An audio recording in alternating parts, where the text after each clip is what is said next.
দেখেন চচ্চড়িটা এত সুন্দর করে মাখাচ্ছে, আর এই মাখানোটাই রান্না হয়ে যাবে অর্ধেক। স্বাদ কিন্তু চচ্চড়ি তরকারি মাখায় নেই হলো বেশি স্বাদ হয়। এই দেখেন এখানে মাছটা দেওয়া হচ্ছে।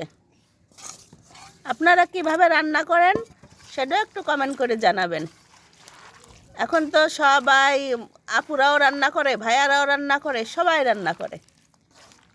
কিরা কীভাবে রান্না করেন একটু কমেন্ট করেন, যাতে আমরা আপনাদের কাছ থেকে শিখতে পারি, আপনারাও আমাদের কাছ থেকে একটু শিখতে পারেন। আর সবাই আশা করি সবাই আমাদের ভিডিওটা দেখবেন, একটু উপরে টান দেবেন না। আমরাও আপনাদের ভিডিও দেখবো, আপনারাও দেখবেন। সবাই সবার জন্য আশা করি, সবার জন্য সবাই দোয়া করি। এখন একটু পানি দেওয়া হচ্ছে হালকা। মাশাল্লাহ মাশাল্লাহ, আলহামদুলিল্লাহ। খাওয়াটা অনেক, তরকারিটা অনেক স্বাদ হবে। আপনারা কি এইভাবে রান্না করেন নাকি একটু জানায়েন। আল্লাহ হাফেজ।